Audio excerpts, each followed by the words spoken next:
Support comes from Hampton Roads Community Foundation, partnering with donors from all walks of life to improve southeastern Virginia through grants, scholarships, and leadership initiatives. Learn more at hamptonroadscf.org.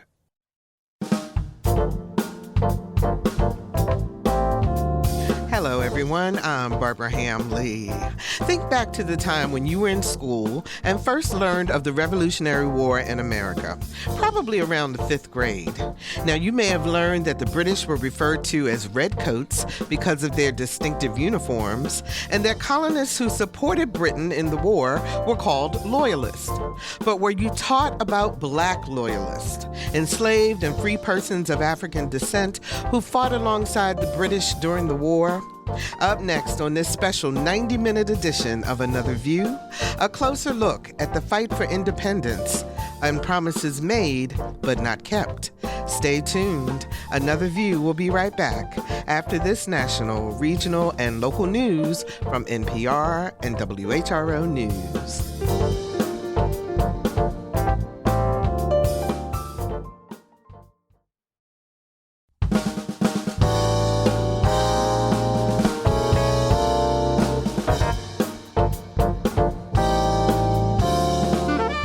Discussing today's topics from an African-American perspective, this is Another View. Good afternoon, everyone, and welcome to Another View. I'm Barbara Hamley. Our Another View history lesson programs are among our most popular, and this special 90-minute edition of our program today certainly will not disappoint. In July 2026, America will commemorate the 250th anniversary of the signing of the Declaration of Independence. All kinds of events are happening in the Commonwealth around this significant anniversary, including this show. Working in partnership with the Virginia Beach History Museums, we present the history of Black Loyalists, enslaved and free persons of African descent, who fought with the British during the Revolutionary War for a very specific reason. Another View's Barry Graham and Lisa Godley explain. One story from the era was the gunpowder incident. In 1775, the last royal governor, Lord Dunmore, seized munitions in Williamsburg, sparking indignation from locals. Maddie Lang from the Virginia Beach History Museums says patriots were ready for a fight. They end up almost storming the governor's palace up there in Williamsburg, but thanks to George Wythe, a professor of law at William and Mary and mentor of Thomas Jefferson, was able to intercede and sort of be like, we can't do this. This is kind of over the top. We need to, do it the responsible way. Tensions over the governing of the colony began to simmer, and Lord Dunmore would eventually flee the intellectual and cultural center of Williamsburg, a patriot haven, on boat to Norfolk, which was full of British merchants and an enclave of Loyalists. It was in the Elizabeth River where Dunmore made his final stand. George Degerraff is a history major at Old Dominion University and has researched when Dunmore made his last stand in Norfolk. He says the governor had his back against the wall and needed manpower, so he issued a proclamation aimed at enslaved people and indentured servants. Come fight for the crown, and you can be free. Well, yeah, despite being anchored in the Loyalist conclave of Norfolk, Dunmore knew we needed more men. So after some enslaved locals showed in support of the governor, he issued his proclamation, that all indentured servants, enslaved or others, would, under the control of the rebel patriots, if you took up arms for the crown, you'd be freed after the war. That actually led him to eventually create the all-black unit known as the Ethiopian Regiment. George Wise was enslaved at the Thurgood Plantation in Princess Anne County, today's Virginia Beach. In 1778, he fled, though by the time he ran away, Dunmore had returned to England. Records show that Wise made his way north, eventually settling in Canada. Degerraff says, though he was free, there were great disparities and racial tensions. George Wise earned 40 acres while white Loyalists were given 100. Wise, his wife, and 2 children survived the first North American race riots when white landless Loyalists felt neglected.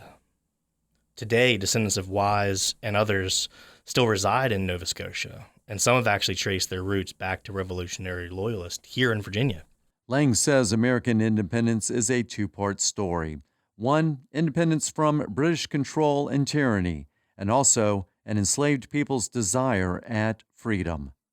I think sometimes people get so fixated on these larger-than-life figures like George Washington, Thomas Jefferson, or even Lord Dunmore, that we forget that there were many more individuals just experiencing the war, and certainly enslaved people in their own struggle for independence while the Americans were struggling for independence from Britain. For Another View, I'm Barry Graham.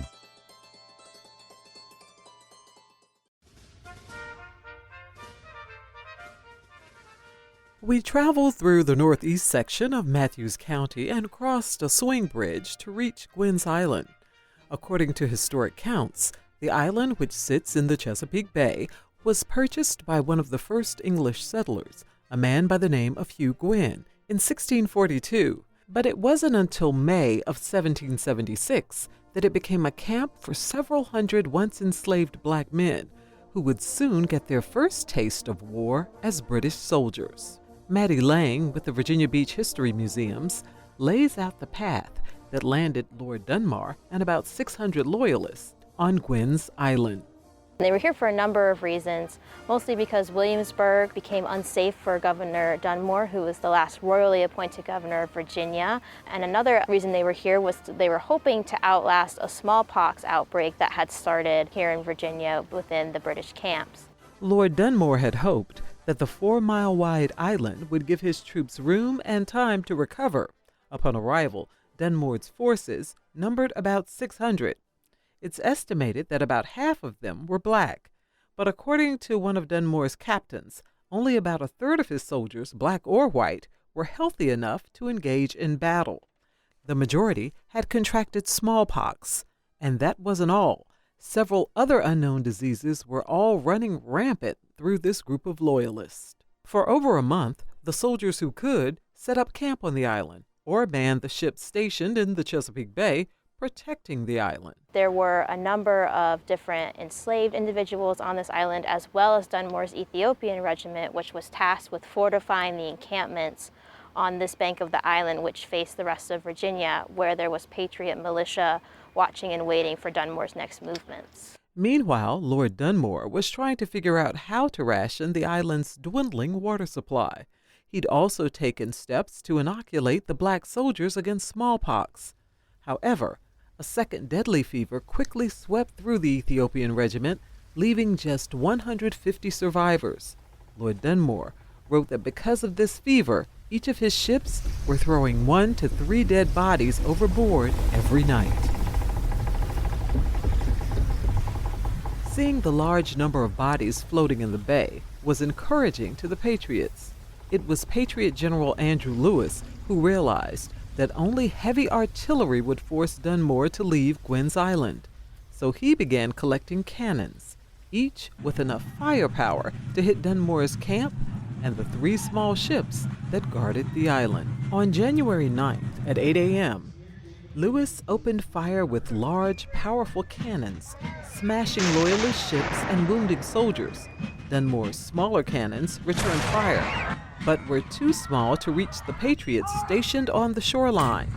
By late afternoon, Loyalist ships had moved out of range deep into the Chesapeake Bay, and the Loyalist camp had been abandoned. Dunmore ordered that the island be evacuated that evening. Loyalists loaded cannons, tents, and other items onto their ships, leaving behind many sick and dying black Loyalists. The survivors would continue on under Lord Dunmore's command, holding on to the hope of eventual freedom. For Another View, I'm Lisa Godley. Lots of history there, and we are happy to have with us 2 descendants of Black Loyalists who made their way to Canada and to freedom.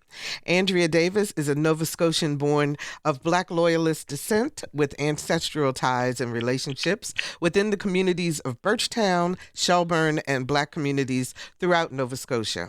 She is the executive director of the Black Loyalist Heritage Center, committed to discover, interpret, promote, and safeguard the history of Black Loyalists and their descendants, and to the advancement of universal recognition of Black Loyalists as a nascent Canadian heritage community. Andrea, we are so happy to have you on the show today. Thank you for joining us.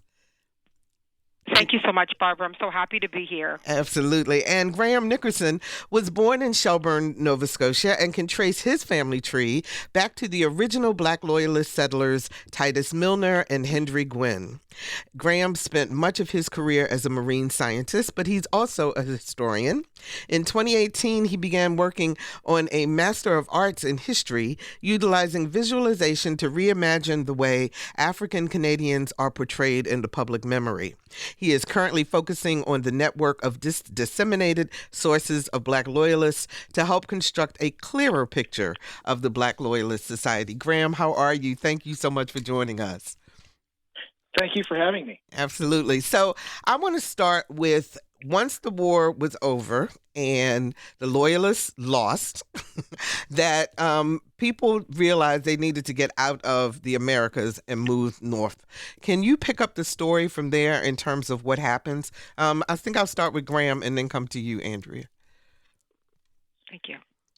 Yeah, at the end of the Revolution, everybody's crammed in New York City, and both white and Black Loyalists. And in 1783, they start to board ships early in the spring and head to Nova Scotia with pretty much on a wing and a prayer because of the steady stream of Loyalists still coming into New York City and needing assistance from the British. And then they arrive in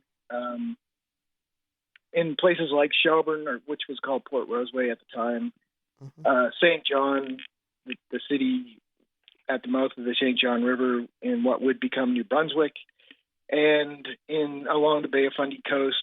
So pretty much spread out across the other British colonies in the North American Northeast. But Andrea, when they came, it was not roses and it was not easy, was it? No, and thank you, Graham, for responding to that question first. Absolutely not. I mean, promises broken, but also hopes that there would be changes or an opportunity to, thrive in this small community of Port Roseway, which is now Shelburne. So you can just imagine the disappointment as well as the despair, as well as just sadness, overall, how the Black Loyalists would have felt. Having been promised so much and been given very little. So what exactly were they promised? Either one of you. Graham, maybe you could. Yeah, Graham could. I'll give Graham that question so he could. It depends. Yeah, it thanks, depends. Graham. There is this sort of generally, there's this idea that there were promises made for everybody to get land and settle, and it's not really the case. We know, those who served in the military expected the same treatment as all the other veterans, commensurate with their rank and service. And those, they still, people like Thomas Peters, who was instrumental in the founding of Sierra Leone and those sorts of things. So they still didn't get their land. It took a long time, or the land was really, really bad. The other people who were not, who didn't have military service, the idea was that their freedom was the reward. And then you still have the large number of enslaved Black people who also came to Nova Scotia, and the unfree people tend to get ignored in the story of the Loyalists for one or a handful of very famous Black Loyalist sort of leaders, and the rest have very marginal coverage in how history is told. So, Andrea, when they were in New York, even there were the patriots who owned slaves or the enslaved were sending people to New York to look for their property. Basically, and there had to be a certificate, I believe, that was issued to say this, that if you were a Black person, that you had your freedom and that you were allowed to go on to Canada. Can you talk a little bit about how that whole process worked? Absolutely. And also what I don't speak to, I know Graham can, but I'd like to start off by just telling you, Barbara, that last year I had the opportunity to open an exhibit called the Birch Trials at the Francis Tavern Museum in New York, and to be able to go there and to talk about some of the people that were Black Loyalists, and to talk about their certificates and also the indenturement of them as well. And also the fact that when they were in New York is that a lot of them, either when they had their certificates, they were taken away or they were stolen or they were not proper. And so the information that I did when I was at Francis Tavern in New York is that I had an opportunity to speak of several people, and I believe two of them were women that we talked about, and just the plight that they went through, when they were in New York. So it definitely wasn't easy, no matter, where they were, and having that opportunity to have New York have an exhibit that actually talked about the Black Loyalists, and having someone like myself, an eighth-generation descendant, open that exhibit was actually quite remarkable. And so the way I see it, and the stories that I told in terms of those certificates of freedom, were another kind of cycle of that disappointment, and another cycle of that trauma, and just another cycle of here we go again. And so what I'll do is I'll hand it over to Graham, because he might be able to kind of put the finishing touches on that in terms of what your question was. But before you turn it over to Graham, you said you had the story of two women. Can you share that story, or share one of the stories? Yes. Sure. From what I remember, and I actually wish that I now had have printed that off for me today. So that's okay. I'm going to go from my memory here. I think one was named Archer, and maybe Graham might be able to help me along with these. I think one was a lady named Archer, and then there was another woman, and I don't have that name on the top of my head, and yet I remember it because I tell the stories of those two women, and just the fact that they were owned by, of course, slave owners in the United States, but they were treated quite poorly because they would not allow them to maintain their certificates. They actually took them back or had them indentured into slavery. So it's the information is fascinating, and I'm going to look for that information, Barbara. So other than today, I'm going to actually be able to forward that to you. But when I was reading those stories about those two women, I believe one of them had children as well. So it's just traumatizing when you read those stories on how they attempted, to gain that freedom to that certificate. And I would like you to know as well that I do have an original copy of a certificate here in my office at the Black Loyalists that was presented to us by another museum. It's just interesting how we have our birth certificates, but yet these little fine pieces of paper with all of this fancy writing and curvature of the writing on it was actually, their freedom when they had that opportunity. Graham, can you share some of the stories of what people went through during that period as they were trying to get across any of the personal stories that you're aware of? Most of the stories that I know about, most of the things that I focus on are like trying to find hints of agency, and to try and turn Black people not just as subjects of other people's stories or objects in other people's stories, but the subjects of their own stories, and the things that they did themselves to get freedom and to make the most of what was a challenging situation for everyone. And in terms of how the story is told, white loyalists were also having a very, very hard time. Again, I don't want to go too far off, but it's good to understand that we focus on wealthy loyalists who did quite well. And there are probably 100 of those people who came up and are very, very prominent in the government in Nova Scotia and New Brunswick and those sorts of things. But the other ones were not. And in that relationship, Black people actually had sometimes better footing.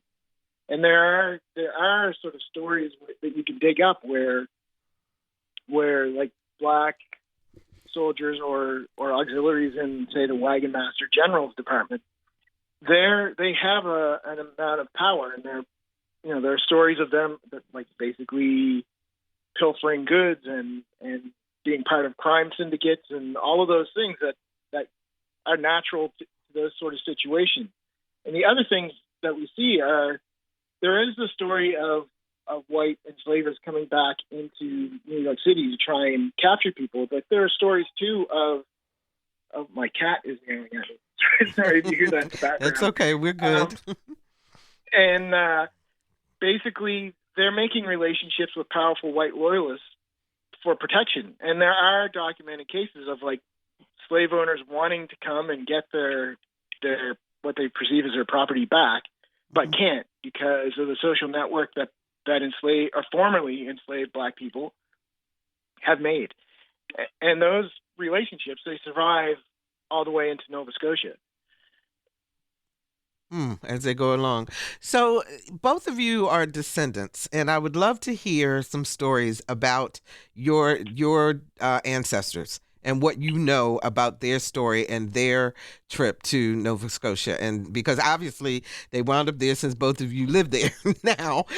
So Andrea, do you want to share a story of your ancestors? Absolutely. And I always like to say, I don't like to say this, but I say that they were not meant to survive, but they did, because I'm here, Graham's here, and, us as descendants, we are here. And I don't know if I want to let the cat out of the bag, but Graham and I have a connection, which we recently found out, and we're like, no way, right? So the more you learn, so you're actually related all the time. So you guys decided? Yes, we are. Oh, that's fantastic. Did you find that out by doing your ancestry and so forth? Is that how you made that connection? Graham, what is it? You told me, actually. Graham told me about it. So family, there's a descendant by the name of William Daring, who was half of the Black population in Shelburne County seems to have been his offspring. So he had a number of partners and all, like, so everybody's family tree seems to go through William in some way or another. Oh gosh! Well, go ahead, Andrew. Tell us about your relatives. Yeah, absolutely. They're similar to Graham. Titus Milliner is also a name from the Book of Negroes, or an entry in the Book of Negroes that is part of my ancestry, as well as Jupiter Farmer. And so I always am, very fascinated by Jupiter Farmer, because at one point his wife's name was Venus, and so I like to say this Jupiter and Venus Farmer, which to me just there's a lot of thought behind that, and also a very interesting story. So Jupiter Farmer was born in 1748, and he was born, or enslaved, I should say, to Jupiter Harmer of Brunswick, New Jersey. And so in about around 1777, I believe Jupiter Farmer escaped enslavement, and then he travels to Port Mattoon, which is just about an hour from where we are right now, in around 1783. He came aboard a ship called the Diana. And so here at the center, we actually have a whirligig. I don't know if you know what a whirligig is, but they're common here, where it spins around, and the boat spins around. But yeah, okay. Anyway, so we have a whirligig here that has the name Diana, and I always stop and always think about Jupiter Farmer. He held a certificate I guess they call it a General Birch Certificate of Freedom when he arrived. From the Book of Negroes, the entry, they only have him as Jupiter. They don't have him as the last name Farmer. And so there's more exploration that needs to be there. But he also came around the same time with a person by the name of Phyllis Farmer, and that could have been probably his siblings. So we're thinking that maybe that's who it is. They were enslaved by different people at that time. He was considered to be a laborer, and we're still doing the work on what laborers did. There's a wide range of work that laborers could do. Anyways, by 1808, his wife was recorded as Venus. He would have been 60 at that time, and she would have been 58. Yeah, that was old for that time. So that story. They lived a long time. Yeah, they lived a long time, and unbelievable. Especially with what little they had to work with, and and just how in your mind you can just figure out how difficult and challenging that would be. Now, I'm not sure if Graham's going to talk about Titus Milliner, but the familial names here in Shelburne and Birchtown include the name of my ancestors' farmers: Herberts, Davis, Hartley, Bruces. There's lots of family names that come from the Titus Milliner line of ancestry. So the connection in the community is quite interesting, especially when you kind of say, "Hey, cuz, hey, fam, hey, bro, what's up?" That we really mean it, because we are that closely related in this small town of Shelburne. But for me, new information continues. But I always like to focus on Jupiter Farmer, who would have been my great-great-grandfather, great-great-great-great, perhaps grandfather. So it just goes on and on and on, and new information continues to come to my fingertips all the time. So I love that opportunity to learn more. Wow. Graham, just before we come to you, I want to just take one moment. If you're just joining us, we're talking with Andrea Davis and Graham Nickerson, both descendants of Black Loyalists. Their ancestors fought alongside the British in the American Revolutionary War on the promise of freedom. We're sharing little-known history about what happened to Black Loyalists during this special 90-minute edition of Another View. 757-440-2665 or 1-800-940-2240 are the numbers to call to join our conversation. What questions do you have about Black Loyalists? Did you learn about Black Loyalists when you studied the Revolutionary War? 757-440-2665 or 1-800-940-2240. So, Graham, tell us about your ancestors from there and what stories have been passed down through the family line. Yeah, we have my family are descendants of Titus Milliner and Henry Gwynn.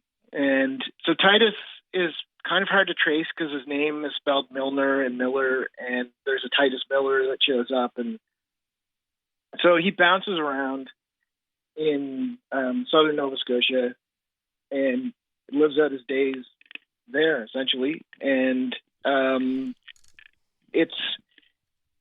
it is tracing Black Loyalist genealogy is still quite difficult because the background and the presence of people in communities isn't always recorded or remembered.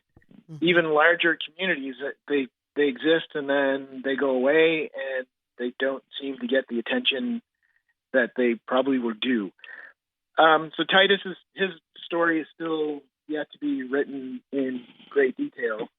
But Henry Gwynn he's fairly well documented because he's a member of the British, like the Black Auxiliary for the British Artillery, and serves in New York City, at least in New York City. He's from Gwynn Island, and he absconds in 1779 when the British do the Chesapeake raid.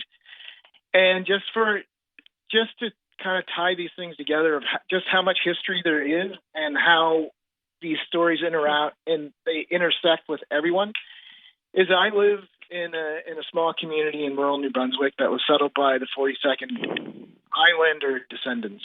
And so the 42nd Highlanders took part in the Chesapeake raid. And so I live in amongst the people who I share a story with and would never have known. And they probably don't know. So where the footprints are everywhere. But anyway, Henry ends up getting his certificate of freedom and traveling to New Brunswick.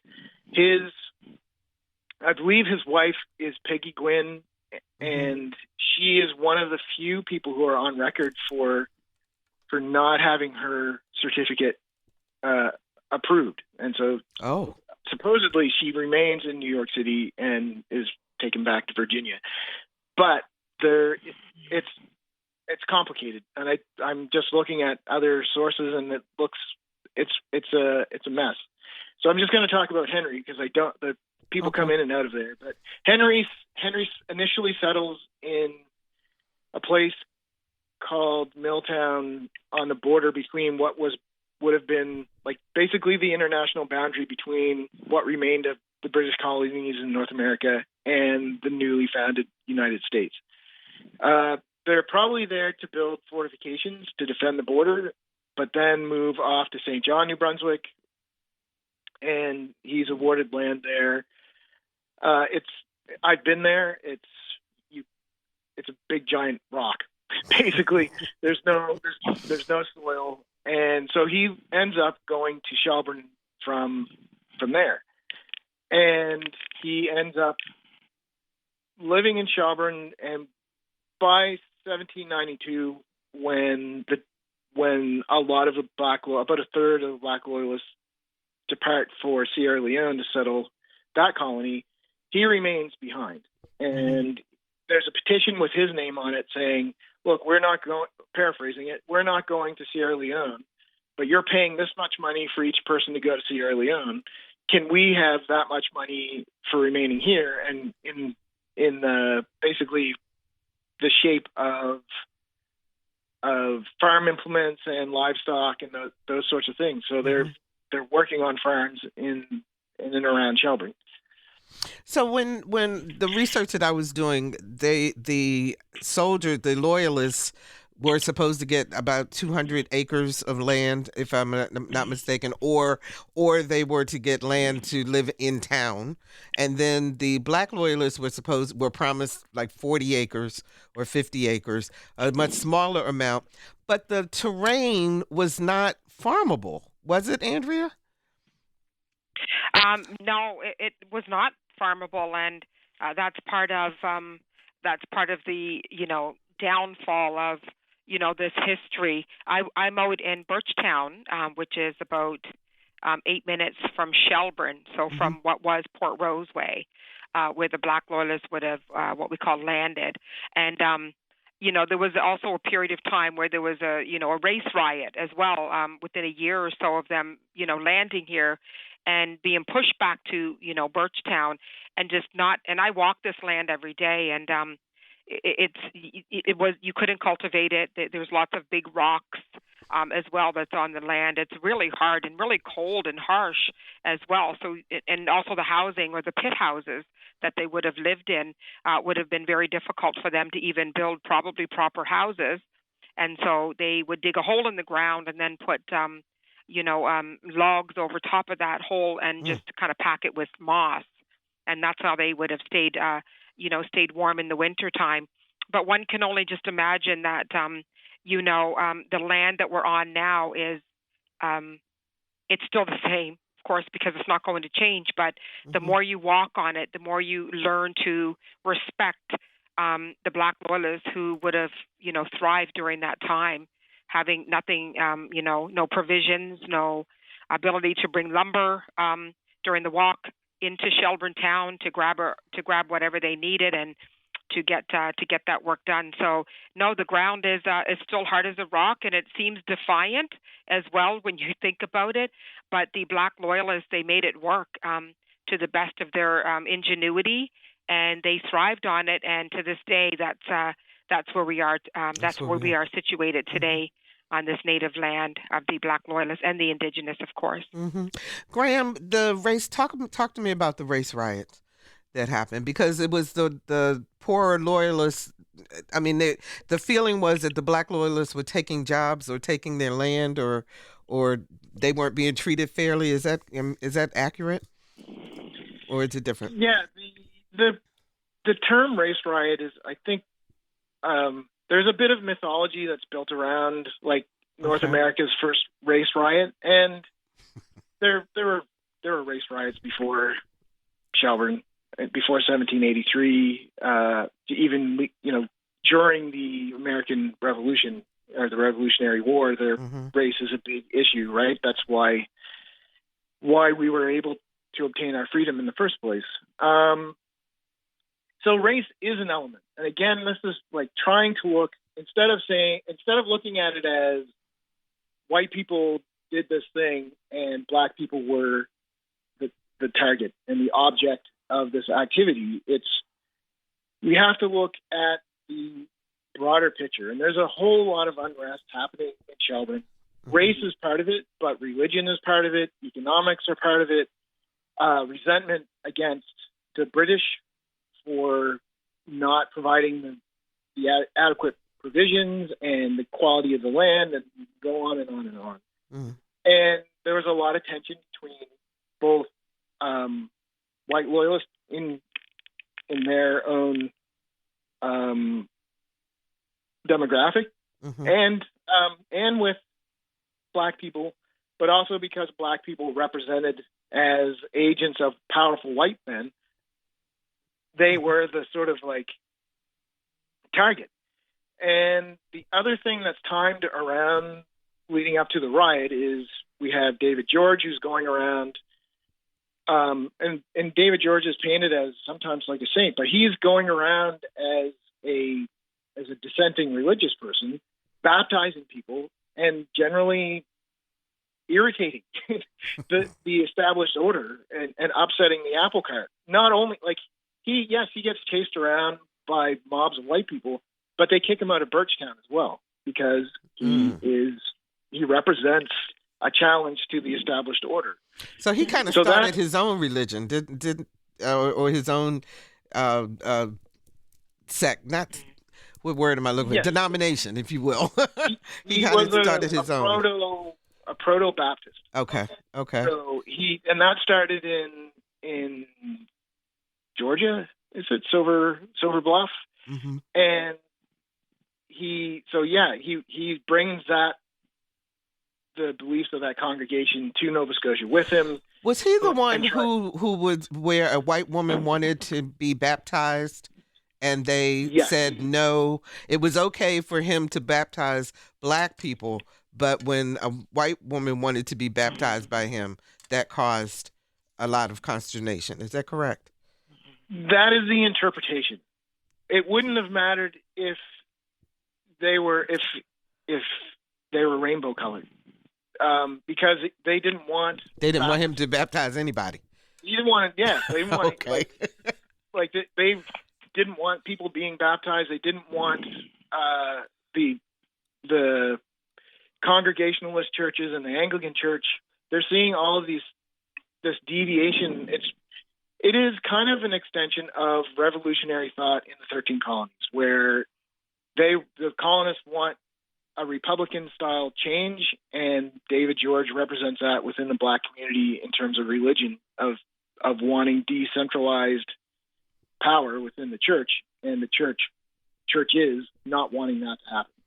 Okay. So go ahead. No. Go ahead. Finish. I'm sorry. So there's that part. I can, when we get to the Shelburne riots, I can talk. So you just tell me what there.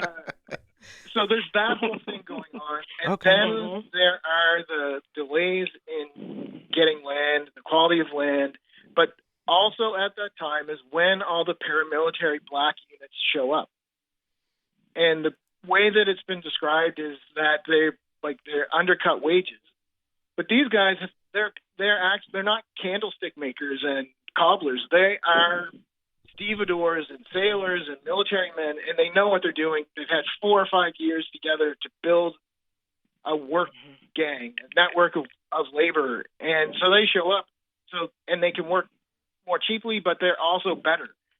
They're better at their jobs. And so this is a threat. And so we really need to, right now in terms of research, we're looking, or at least some of the projects I'm working on, is looking at where those black loyalists, the veterans, where they live and where the riots are happening, and how much tension there is between the types of labor that are being done and how much conflict there is over it. Because there's also one person who almost gets lynched during the riot is the surveyor, right? So Benjamin Marston, who they try to kill, and he's white. He just represents the government and represents what they view as like corruption. So it is a volatile atmosphere, and having all of these black people show up probably set the match that David George he'd been fanning the flames all the along. kindling, and then all of a sudden, kaboom! Right. So what happened, Andrea, to Shelbyville at that point? Or Shelburne, rather, excuse me. Oh, I like Shelbyville. You like Shelbyville? I made up a whole town, didn't I? You did. I'm going to get T-shirts and sell them in our gift shop now with your face on the back, okay? So, oh my goodness, that is just beautiful. And thank goodness for Graham to kind of lay that history out, right, for all of us to understand. One of the things, before I answer your question, Barbara, one of the things that kind of perturbs me as a descendant is that I was born in Shelburne, in the former Port Roseway, and there's no mention of the history that Graham just talked about. There are no interpretation panels. It's almost as though it's forbidden or taboo. Even in this day and age, here we are in 2025, and we still can't talk about it. We still can't, have reminders of it. We still can't put up a monument. We still can't, group together and I don't know if the word is celebrate, but to kind of celebrate that story, or to talk more about, that story. And instead, it's kind of it's swept under the rug, or it's nobody. There's no one that has from the town of Shelburne, whether it be through education or through government.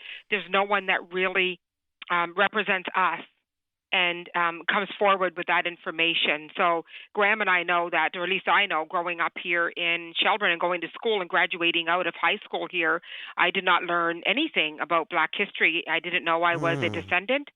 I did not know I was African. I did not know I was part Irish.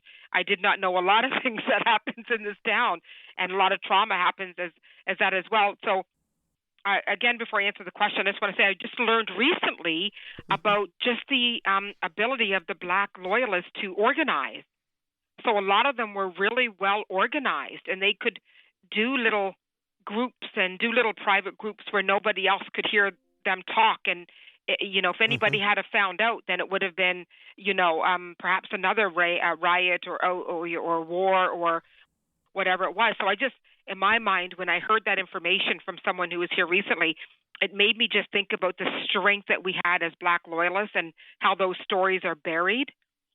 And we don't get to learn about them, because if we did, as a descendant, and with my 3 children and grandson, I would be able to tell them that, we've done this already, this organization of our groups and of our people, and I don't even like to call them groups, but of our Black Loyalists, we've conquered that. So we're good at doing that stuff. But after a while, you don't do it anymore, because everybody's, you're causing problems if you organize. Even in a town like this, you can't put together a group of Black people to say, let's have a conversation around maybe an action plan or a strategic plan or something that kind of helps us in the community. It has to be done through government, or it has to be done where it's controlled. And so if we were to do that, they would call, the authorities on us, right, and say you're having these unauthorized, meetings or, stuff like that. So that's the sad part of it. So, absolutely, just getting back to, kind of what Graham is saying, and just those race riots and just information that we have. It's quite interesting that after 1784, in 1792, and Graham could probably help me fill in those years, is that the Black Loyalists through a shipping company decided to go back to Sierra Leone. Yeah. So that's the exodus to Sierra Leone, and that takes us up to 1792. And also, I'll just say this because Graham can put the icing on the cake on that, is that a lot of them I know, right, Graham? You're the closer on all this stuff today. Another thing too, Barbara, is that some of them that would have left from here signed up right in downtown Shelburne, but there's nothing there that commemorates or shows us and talks about that spot where they would have signed up. It would have been hard for them to go back after being here, but also easy because of the treatment that they faced. But my family decided to stay because I'm still here. So some of my family likely went, but a lot of them stayed. So we're still here. So just to kind of branch off of there, what Graham had provided is that there's still some bit of hostility, and I don't know what you call it, but you can feel it. As a darker-skinned person such as myself, I feel that. I feel that from time to time as well, and it could just be inside of my head. But you can tell. We can tell things. We can perceive it ourselves, and we know. So we don't need anybody to break it down for us. We know what time it is, right? As they say. So, yeah. Before I let Thank you. Graham fill in the rest of that, let me take a couple of phone calls since we got some folks that want to talk to you all. Beth joins us from Hampton. Hi, Beth. You're on the air. Hi. Hi. You're on the air. Hi, I'm calling from the Hampton History Museum, and I'm calling to let folks know about a new exhibit that we have, that it features several Black Loyalists and their stories during the Revolutionary period. We've been working on the story of Black Loyalists at the Hampton History Museum for quite a while now, and the exhibit features 7 and also explores the stories of many, many more. And we know of at least 38 Black Loyalists from Hampton alone who escaped from Virginia to Nova Scotia and New Brunswick during the Revolutionary period. And so I just want to thank everyone for this really, really great panel. Our exhibit opens this Saturday, and you can also catch our lecture with Andrew Lawler and his new book, A Perfect Frenzy, The Forgotten Fight for Freedom, next Monday at 7, either at the museum or on our Facebook page. Yeah, that's Monday, July the 7th at 7 p.m. And the exhibit starts tomorrow. Is that correct, Beth? It opens to the public on Saturday. On Saturday. Oh, that's right. Today's Thursday. Okay, so opens to the public on Saturday. You want to tell us the times and the address where the museum is? Yeah, the address is at it's 120 Old Hampton Lane, right there in downtown Hampton, and the museum is open 10 to 5 Monday through Saturday, and 1 to 5 on Sundays. Okay, great. Thanks so much for the call. So there is a lot of interest in this area also in terms of this story. So that's good to know. Let's talk to Robert in Chesapeake. Hi, Robert. You're on the air. Hi. Thanks for taking my call. Uh-huh. So what I wanted to mention, when the British surrendered, there was a group of African-American loyalists, and there was also a group of Hessian mercenaries, and they were all left behind in Virginia. Supposedly, this is what I heard as a child when I used to live in Gloucester. And I actually went to school with children that were from an area of Gloucester called Guinea, that spoke a German dialect, and they were the descendants of the Hessian mercenaries. And supposedly next door to them, there was a community of Black loyalists that were African-American in service to the British. And when the British marched out of North America and left, they left both communities behind, and they settled in that part of Virginia. So I don't know if Beth from Hampton has done any research on that, or even if that story is entirely true, but that's what I heard as a child, and I thought it would be relevant to call in and mention it to you because I love your show. Thank you so much, Robert, for the call. We appreciate it. Beth is gone, but I'm going to ask Graham if he's ever heard of this part of the history by any chance. I have a fascinating story. I've never heard. I know there's a connection. There are Black loyalists who end up going to Kiel, Germany.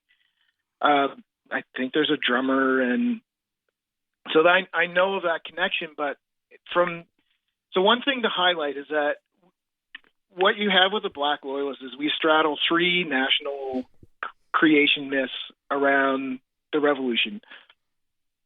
And none of them are particularly eager to talk about the Black Loyalists because the American Revolution is incomplete in as much as it doesn't liberate Black people. The Canadian history doesn't want to talk about Black Loyalists because of the dispossession and erasure of us in the past. And the British just don't want to talk about losing the war. So we tend to have there are all of these little stories that people just they haven't really been looking.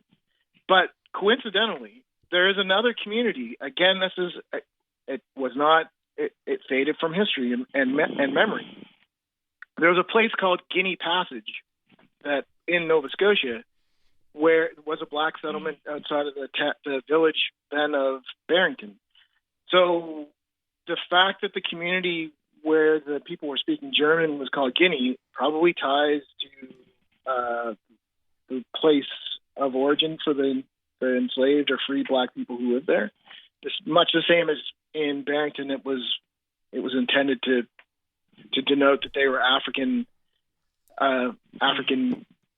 British or African American settlers there.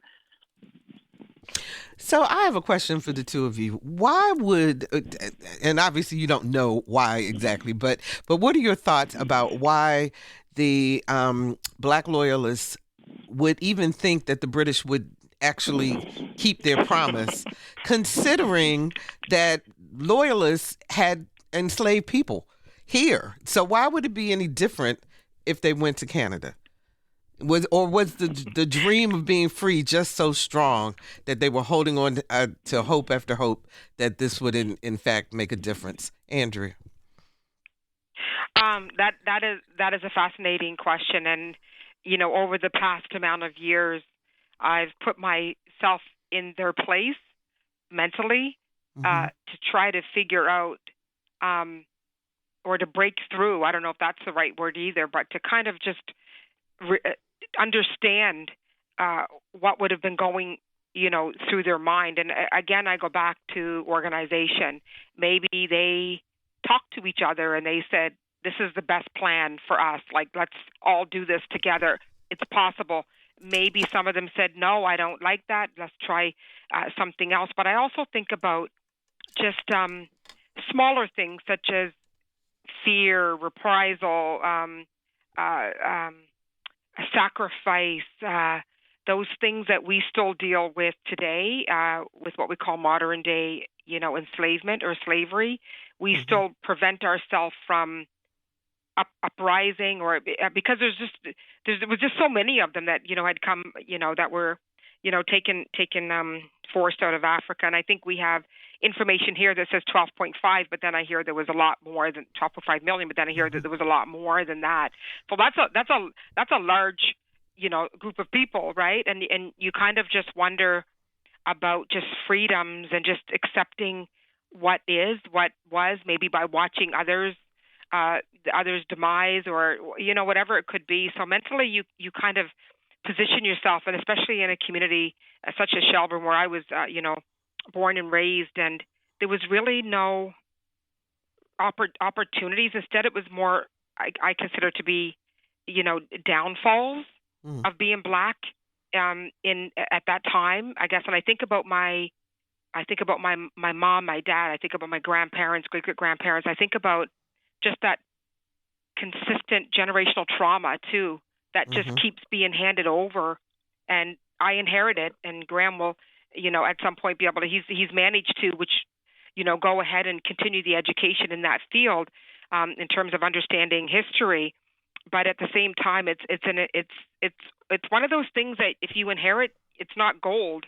It's not a bag of money. It's not, something that has enriched your life. It's something that's kind of kept you a little bit oppressed and a little bit down when you think about it, because especially our parents didn't talk about it. My mom would never discuss anything that happened with her family, nor my dad.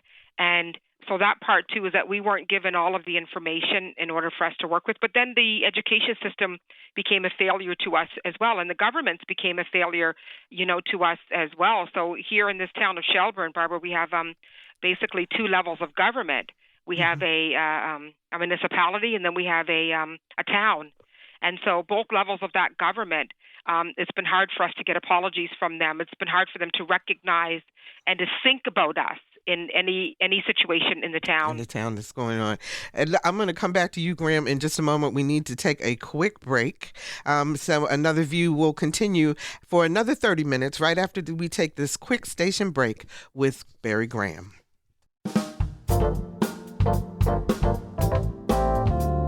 And welcome back to this special edition of Another View. I'm Barbara Hamley. Today's program is a history lesson on Black Loyalists, enslaved and free persons of African descent who fought with the British during the Revolutionary War based on the promise of freedom and what happened to them after the war was over. We are talking with two Black Loyalist descendants, Andrea Davis and Graham Nickerson, who both reside in Nova Scotia and have been sharing the fascinating story of the Black Loyalist Society in Canada. I am really struck by what you said, Andrea, and Graham, I'm going to get you to expound on this a little bit. But the idea of the history and how it's not celebrated there. We tend to think here in the United States, that we're fighting for recognition and for history and to be able to talk about the things that have happened. And I guess we're more hopeful that in other places that wouldn't be the case. So, Graham, let me let you expound on that. Okay. I would say, I'm a critical historian, so my view is through the critical lens. Mm-hmm. And I know that's not popular with some people, but a lot of it, just you cannot make sense of it any other way, right? So when you have the power to write history and teach history and you control all the levers of government and you decide where dumps go and you decide what neighborhoods get torn down to build infrastructure, you can work all of those things together to erase the fact that you've ever oppressed anyone. And those people are just defective in some way. And I doubt there are very few people who are Andrea and my generation who do not carry the scars of growing up in that society and not being told, not knowing, I remember being 8 years old and confronting the fact in my mind of not knowing what I am and only knowing that the only thing I knew about myself is that my skin was black, and that meant that I was a slave, or I came from slaves, and that's it. And I used to play out in Birchtown and run around as a kid. I used to do And the place when you say Birchtown and Shelburne and these other areas, they were actually settled by Black people, and they were towns for Black people. So there was such agency there. There were towns. Birchtown was established primarily as a town for Black people, but there were Black communities, Black enclaves in Shelburne, the town itself. There still are. There were Black communities all over the South Shore and all over New Brunswick and Nova Scotia, and they've just been erased and forgotten. And it's a shock when you realize, there are spaces, or there were, I can't speak for it now, but when I was a kid, there were white places and Black places. And if you were a Black person and you were in a white space, you had to be very careful. And only to find out that those white spaces were once Black spaces that white people encroached on and took over. And so in my career, I was a marine scientist, as you introduced me, and so I was a Black sailor, and I went places. I worked in South Africa, and I got to see sort of so when we're talking about that idea of freedom, is that enslavement was not the natural state. Freedom was the natural state. Self-determination and agency were the natural states, and for me, as a free Black person, with whatever baggage I carried growing up in North America, when I went to South Africa, I was infinitely more free than many of those Black people. I went there just as apartheid ended, and the first time I went into Walvis Bay, I wasn't allowed to leave the ship. The second time I went in, I dated a white woman, and it was it was an interesting time. But the Black people saw my behavior and saw what it meant to be able to do what you want to do. And it is like it's contagious, right? You see someone doing that, and you decide that you're going to test the bounds of your own existence. And we have those kind of stories of that's why they painted freedom to slaves on the Ethiopian regiment's tunics, is to be like, you can be free too. See me, I'm armed, and I can defend myself, and I can get retribution if I want. Yeah. So there is that. And one last thing before I don't want to sandbag the conversation, but it's important to understand is that there is a precedent for arming Black people in times of conflict. And so it's the same with the troops in the American Civil War, but you can go way back to the 1500s and the British. If you joined the British voluntarily, as say you were a enslaved Spanish person, you could join the British voluntarily and they would arm you and you would be free. But if they went in and grabbed you, you were just contraband, and so you wouldn't obtain your freedom. So it's not like the Black Loyalists were this novel idea. It was an expectation. Andrea, you are the executive director of the Black Loyalist Heritage Society. So clearly you and others are trying to correct the misinformation and to bring forth information that was not there before. Tell us about the organization. And Graham, I'm not mistaken, you're a board member, right? Or a former board member? A former board member, okay. Yes. Okay. So that's a great question. I came on as executive director in 2021, and so when I came on board, a lot of the systems were already built. And so what I did is I just picked up where the last executive director, left off, and some of those things, because I'm a descendant, were near and dear to me. The stories that we don't talk about. The information in the community that as a Black Loyalist descendant and also as a nascent community here at the Black Loyalist Heritage Center is so important to me. So one of the, I think, first things of order was I wrote an email to the town of Shelburne. And at that time, there was no Black mayor. We now have our first Black mayor in Shelburne, and he is also an eighth-generation descendant. So that's good news. So I wrote them a note on things that I observed because I was born here. And as a result of being born here, I could see that there wasn't a lot of change in some of the things. I think do I have an echo? It sounds like I have a little bit of an echo. No, you're fine. I'm not sure if you can hear it. No, we're fine. Okay, great. Okay, thanks, Barbara. And so I noticed, a few things, and I identified 8. I said, don't just grab the number 8 out of the air. So I identified 8 things, and I said to myself, that's still a lot of things. I've been gone for 32 years. I was born here. I left here, and I'm coming back here. And you're seeing things that has not advanced or progressed, and conversations are not having, or such as, for example, I'll tell you, there's monuments, some monuments that we have that we unveiled maybe about 5 years prior to me coming back home.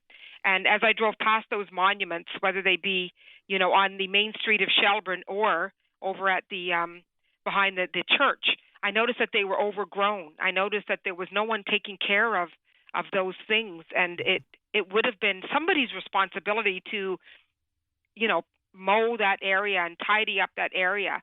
So I kind of feel like maybe they were expecting the grass to grow, and then nobody would know there was anything in there. Like and snow was piling on top of monuments, and I said to myself, who's responsible for this task? It's we're in the town of Shelburne.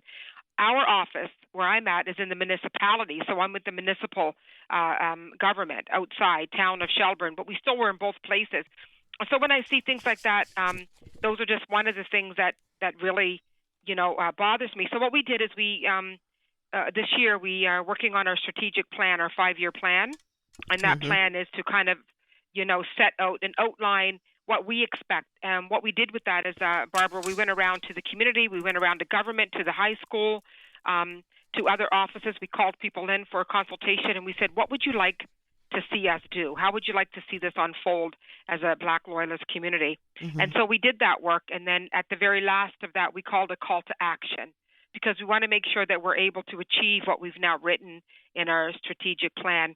But one last thing about something that has been here since I was here, and Graham mentioned a few things, but also we don't have access to clean drinking water in this town. Our environment is also in pretty bad shape, because marginally they put us in an area of Shelburne where you did not have access to municipal services or town services. And so the dump was a place, and I'm still today. And I don't want to tell you how old I am, but I used to play at that dump. And to this day, we're still fighting through our environmental groups to get access to clean, potable drinking water. And that's a shame. So I can see where sometimes Graham was talking about, you could get so angry of all of the stuff that you'd want to fight back, right? And you'd want to, bang your fist on the table and say, well, hey, I've been gone for 32 years. There's still no clean drinking water in certain areas of Shelburne. I mean, that's disgraceful. And why is that not happening, in today's age? And why is the environment and those issues not discussed? While people are building their house so close to the water bank that erosion is soon, but it's the beauty. We don't get to have that beauty of looking out our window and looking at the water. What we have is we try to get clean drinking water. So there's definitely a double standard when it comes to some of those things, which can be very frustrating. When you guys, and I think both of you had kind of a personal experience with this, but when you think about New York back in the 1700s, when people were coming to Canada and being snatched and things of that nature, and then you look at what is happening with the Latina community now and ICE and some of the things that are happening in modern day, do you think about a comparison there, and what is history kind of repeating itself in some ways? And the second part of my question, I can let both of you answer this, was my understanding was originally the Virginia Beach Cultural Museums were trying to get you all here in person to be able to have this conversation, and things that are happening within the United States prevented that from happening also. Graham, I'll let you start. Yeah. I was quite eager to come to Virginia. I wanted to go to Keeling House. There's a well-known Black Loyalist, Argyle Keeling, who lived, and his brother also lived at Keeling House in Virginia Beach. And so I was very motivated to go. And but my family wasn't. and eventually, I was still, I'm an old sailor, so I don't, I've been through some stuff, but then when I got a warning through the university that I work at that academics should be very cautious about trying to cross the border, and some of the writing I have out there is, like I said, I do critical history, and so if I would be very, very, it would be risky for me if someone were to look and be like, oh, well, you've written this, and it's, not only then am I denied or detained, I could be banned from entering the U.S. for, an infinite amount of time in the future. And I just didn't want to, and I'm brown and didn't, I have had the experience. People cannot see me on the radio, but you can see me here. Yes. I look like a lot of things. I could pass for Hispanic, and I, as you say, seeing these things happen, it wasn't a risk now that I'm older and wiser that I wanted to take on. And I'm here with you, so that's okay. And we do appreciate that, and we were happy that we were able to still bring the story, because you cannot stop history and stop the sharing of history if you know how to be creative and make it happen. Isn't that right, Andrea? Oh, 100%. And just further to what Graham is saying too, so much. I too was willing to, to go to Virginia Beach as well. But when you talked about repetition of history, so I'm considered to be an African Nova Scotian. I wasn't born in Africa, but my lineage tells me that my ancestry tells me I'm African. So we have, Africans coming here to this community who are doctors, lawyers, and professionals, and they're not treated the way that they are treated, because when they're brought here, they're not given the history of this place, because I bet you if they did, they wouldn't come here.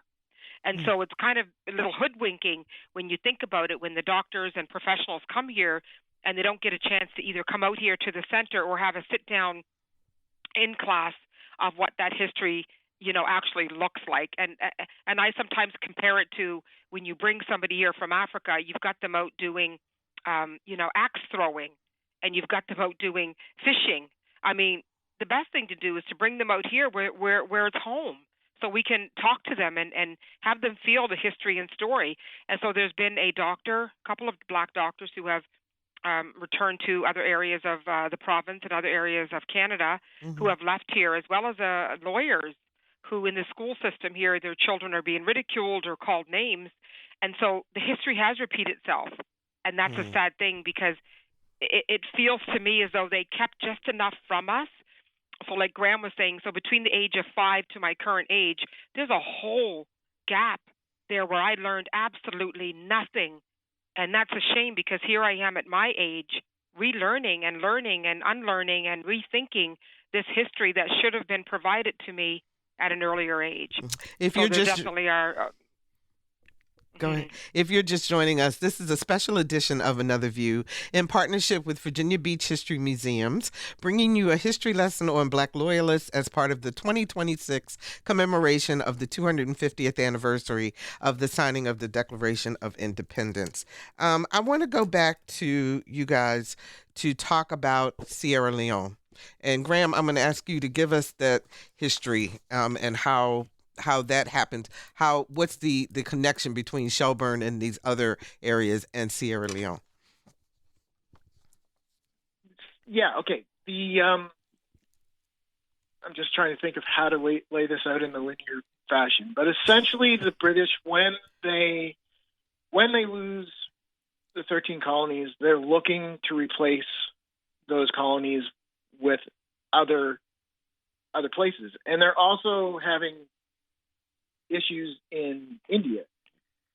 So Africa is sort of like a place they can try and colonize, and it gives perhaps the same kind of climate that was successful in India, and expand on those types of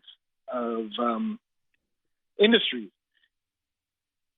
And what they do is there's a couple things going on all at the same time, as history tends to actually be like.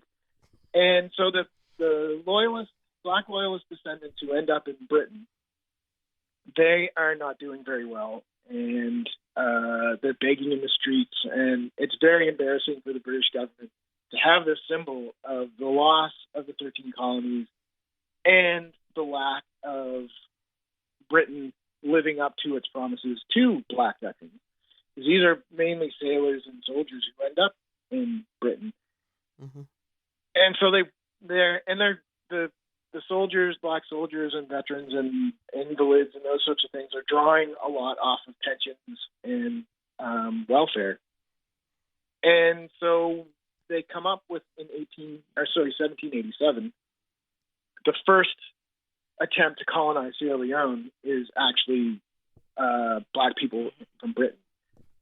And the project is fraught from the start. There's corruption and lack of planning, and in some cases they basically went in and got people drunk in taverns and then pulled them while they were passed out and put them on ships and sent them away. Kept them there, and then sent them all away to Sierra Leone.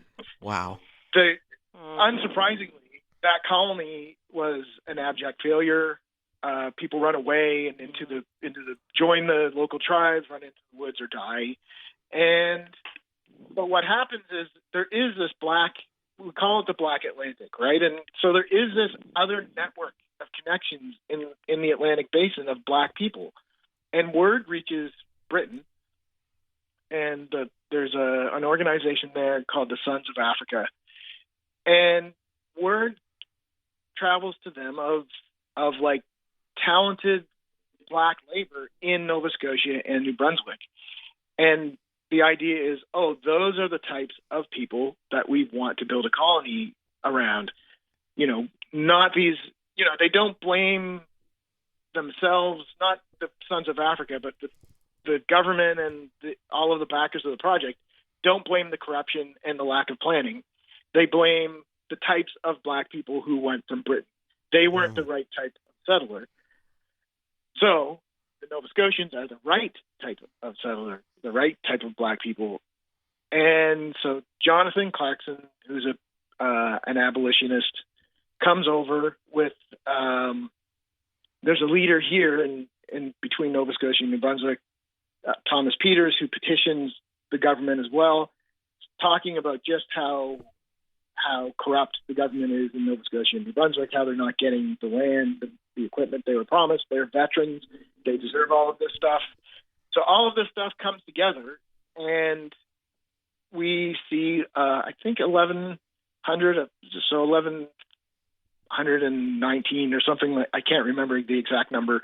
It's close to that. And end up signing on to go to Sierra Leone. And this is where it gets interesting, because often the story is that these are the destitute and it's the hard done by, and et cetera, et cetera, et cetera. But you're seeing majority of them are like in the leadership positions of the church, like David George, Boston King, Moses Wilkinson, and lots of others. And so some of this is exactly what Andrea said, is trying to eke out a living on land that just won't support you, or trying to do business in a society that is always going to see you as labor and nothing else. These people also, they see themselves as the elite within the Black Loyalist community. And so they're the ones who also are like, we are never going to get to the place where we want to be and recognized as the people that we are if here. we stay in Canada. Got you. Right. Mm-hmm. So then we got about 5 minutes left. So yeah, right. Lost, et cetera, et cetera, et cetera. They land in Sierra Leone. It's a fascinating story, and we're only still, because of all these stories of people talking to each other, which didn't happen in the past. Mm-hmm. You can have people who can tell the story of Virginia. You can tell the people who can talk about Nova Scotia, and people who can talk about Sierra Leone, that we get to better understand what Black Loyalist society looked like. And so we're kind of bringing it full circle. I want to see if I can get a call in real quick. Greg joins us from Norfolk. Hi, Greg. You're on the air. Hello. Absolutely fascinating. I love stories like this.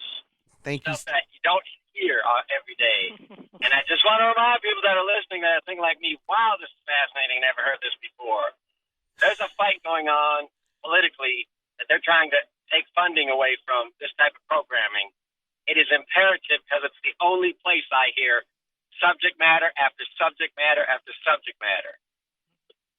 Greg, we really appreciate your phone call. Thank you so very, very much. That is one of the issues that public media is facing, and we are just grateful that we have this opportunity to bring you all this story. So we've got about almost 3 minutes or so left, maybe a little bit less than that. I want to give you guys a last-minute thing that you'd like to say or encourage people in terms of continuing to explore this history. So, Graham, let's start with you.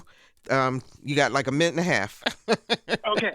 I would first like to acknowledge the work that Andrea is doing, and the Black Loyalist Heritage Society and the Center, and preserving the memory, and having bricks and mortar on the ground and owning our territory. We had our land. It's important to us. It's our legacy. Oh my God, these cats! I apologize. Oh my! Every time we're watching Graham on Zoom, and the cats just keep walking past. We can appreciate that, Graham, very, very much. So they're COVID cats, and they just do what they want. So yeah, that's the thing is that we are organized, and with leadership and building and reaching out to other communities like you, and here we are. Thank you so much. That's Graham Nickerson. He is a historian and a descendant of the Black Loyalists. And Andrea, you have the last word. You literally have a minute and a half. Wow. This never happens. Graham always gets to close off here. So I'd like to thank Graham as much as he has thanked me for the work that I have and we do here at the center. I'd just like to offer anyone that is listening to come to the Black Loyalist Heritage Center in Nova Scotia, and I will give you a personal free tour here. So just come into the door, let me know that you're here, and I'll take you around and show you what we have on this beautiful site. You can also look us up under blackloyalist.com and find out a little bit more. Barbara, this is our 10th year anniversary of this center. So in 2015, on June the 6th, we opened with Lawrence Hill, who wrote the Book of Negroes. So he was here on site to help us celebrate Journey Back to Birchtown with a theme called Yesterday, Today, and Tomorrow. So this year we use the same theme because it is so applicable to what work we're doing here. We have a lot of things on the go, a lot of events and projects. Reach out to me at andrea@blackloyalist.com. I'd be happy to hear from you to give you a rundown on all the beautiful things that we're doing, including our African Nova Scotia Seafarers project, which should be launching here this year at the Black Loyalist Heritage Center, which talks about those untold stories of our Black men who was involved in fishing. That was their way of life, and boat building and doing other things. So there you go. So please join me. If you'd like a virtual tour, I can send Barbara the link. We can share it out that way as well. If you need any information, please come in person. I offer you to come in person. That's wonderful. Thank you. Tell us that website one more time so that people can go, because the stories that you have there and the information that you have there is fascinating. Yes, that's right. So it's actually fairly simple. I believe it's blackloyalist.com. Black Loyalist? Just one word, blackloyalist.com. .com. Fantastic. And, thank you. .com. Thank you so much. That's Andrea Davis. She also is a descendant and the executive director of the Black Loyalist Heritage Center. And also want to encourage you, audience, to visit the Virginia Beach History Museums for the George Wise exhibit and more present day. This weekend closes out the African American Music Month, and the Virginia Beach History Museum presents the annual African American Music Month concert at Virginia Wesleyan. That is this Saturday, June the 28th. You can find out about tickets and get more information at culture.virginiabeach.gov. And I want to thank all of you for spending the last 90 minutes with us. Now, if you missed any part of today's broadcast, you can listen again by going to whro.org/anotherview and downloading the podcast. You can also find it on Spotify or wherever you go for your podcast listening pleasure. Next week on Another View, Black environmentalists with guest host Lisa Godley. Our theme music is an original composition created especially for Another View by Jay Sennett. Lisa Godley is our show producer. Jordan Christie is our audio engineer. And Dr. Barry Graham answered our phones. I'm taking some time off to celebrate my birthday, but you're in great hands with Lisa Godley and her guests next Thursday at noon for Another View.